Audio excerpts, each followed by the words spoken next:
ও যদি আমাকে ভালোবাসতে পারছে না সেই রাগেও একটা কিছু ঘটিয়ে ফেলে, তাহলে কি হবে ছোটদি ভাই? ও যদি একটা কিছু ঘটিয়ে ফেলে গন্ডগোল, তাহলে তো আমি মারাই যাব। আমরাও মরে যাব তুই যদি এত কান্নাকাটি করিস। এবার সত্যি মরে যাব, গলায় দড়ি দেবো কিন্তু আমরা। এবার কি হচ্ছেটা কি বলতো? মোচ, চোখে জল মোচ। আচ্ছা তোর কি মনে হয় ঈশান যদি এরকম কিছু করে আমরা কি ছেড়ে দেবো? আমরা তোর সাথে নেই? হ্যাঁ মানে ঈশান করতে পারে? আরে আমি বলতে চাইনি তো দিদি ভাই।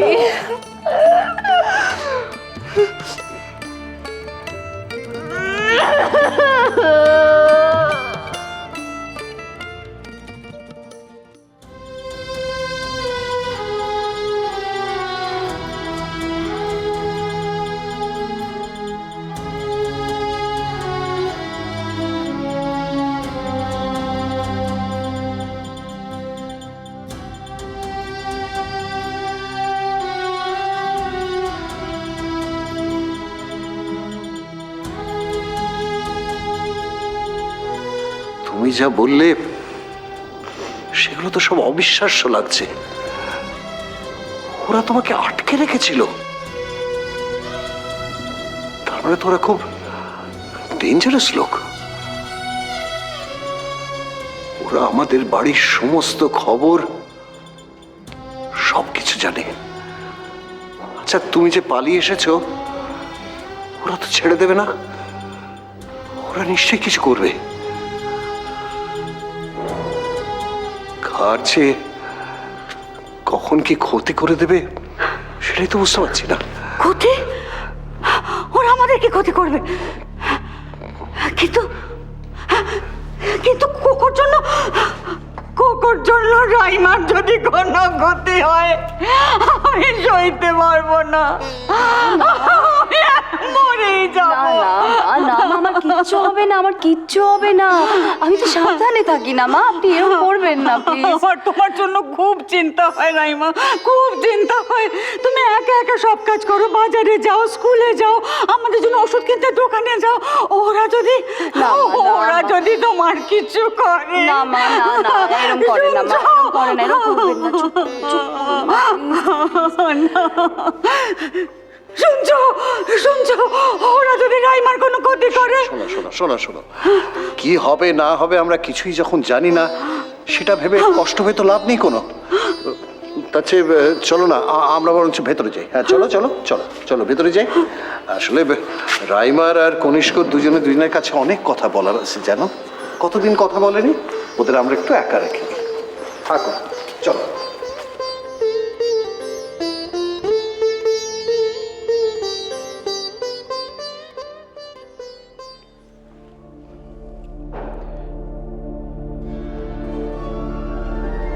রাইমা,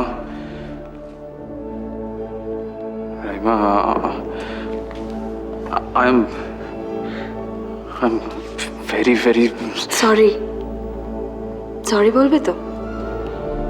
সরি বলার কোনো দরকার নেই। কনিষ্ক অনেক রাত হয়ে গেছে, তুমি এখন গিয়ে ঘুমিয়ে পড়ো।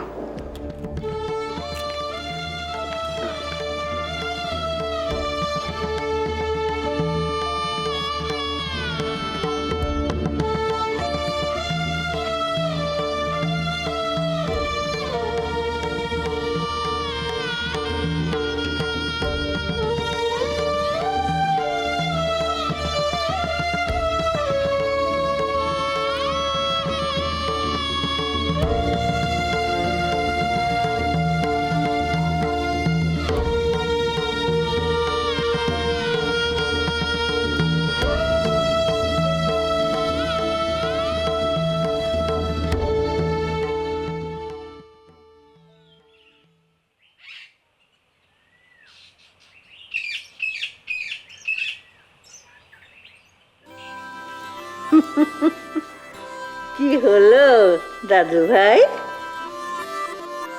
মন খারাপ? আমার ভালো লাগছে না, কি যে করি ধুর, ভাল লাগে না। তোমার কেন ভালো লাগছে না ভাই?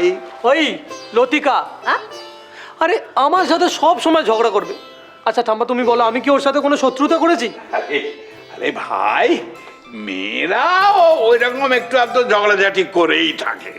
হা হা হা, এক হাতে যেন তালি বাজে, ঝগড়া একলা হয়। বুঝেছি, তুইও নিশ্চয়ই ওই লতিকার সঙ্গে ঝগড়া করিস। আমি? হ্যাঁ, আরে বাবা, আমি কি করব? আমি তো আর ওর সাথে ঝগড়া করি না। ওই ওই যেচে আমার সাথে ঝগড়া করে, আর আমি কিছু বললেই রেগে যাবে। আরে আমি তো বুঝতে পারি না ও আমার সাথে অকারণে কেন ঝগড়া করে। আরে ভাই, ওদের ঝগড়া করবার জন্য কোনো কারণের প্রয়োজন হয় না। দেখছিস না, এই যে তো থামা থামা, বিনা কারণে সব সময় আমার সঙ্গে ঝগড়া করছেই। কাচ্চাই বিনা কারণে কেন? আমি পাগল নাকি যে বিনা কারণে তোমার সঙ্গে আমি ঝগড়া করবো? আরে থাম্মা দাদু, আরে বাবা তোমাদের ঝগড়ার একটা মানে আছে। থাম্মা, তুমি দাদুকে ভালোবাসো, তাই তোমরা যত খুশি ঝগড়া করতে পারো, কিন্তু ও আমার সাথে কেন ঝগড়া করে? আমি তো আর ওকে, আর কথায় কথায় শাসিয়েও যায় যে বাড়ি ছেড়ে চলে যাবো। এই এই এই বুঝলি, এই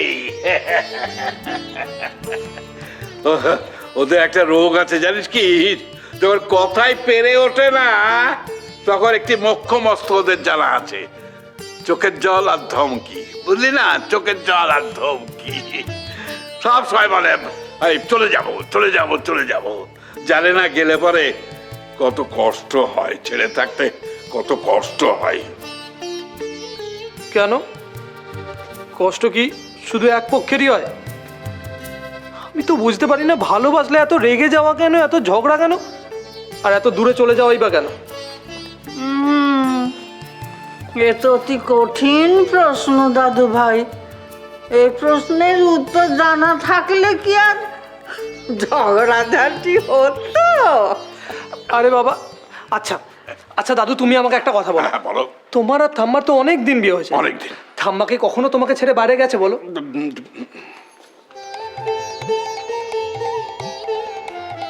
কি হলো, কখনো গেছে নাকি? একবার 6 মাসের জন্য। হ্যাঁ, এমনিতে সব ঠিকই আছে। আমার ছেলে সুস্থ আছে, স্বাভাবিক, মানে অফিস যাচ্ছে, সোশ্যাল বিহেভিয়ারে কোনো প্রবলেম নেই। কিন্তু এতদিন হয়ে গেল, ওর তো এখনো ওই বিয়ের কথাটা মনে পড়লো না। এদিকে আমার বৌমা তো বাড়িতেই আছেন, মানে আর কোনো সমস্যা নেই। সমস্যা নেই কি বলছো ঠাকুরপো? না ডাক্তারবাবু, সমস্যা আছে, একটা বড় সমস্যা দেখা দিয়েছে। কোনো মতেই আর বিপদটা এড়িয়ে যাওয়া যাচ্ছে না। মানে ঈশান তো এখন বিয়ে করতে চাইছে।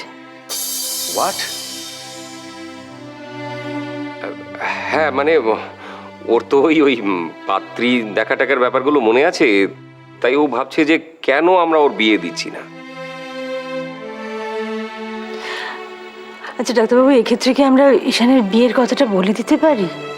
মানে ঈশান ললিতাকে ভুলে গেলেও আমরা বুঝতে পারছি টানটা কিন্তু রয়ে গেছে, মানে সেক্ষেত্রে কি? না, একেবারেই না, এতে হিতে বিপরীত হতে পারে। উপলব্ধিটা ওর মনের ভিতর থেকে আপনা আপনি বেরিয়ে আসা উচিত।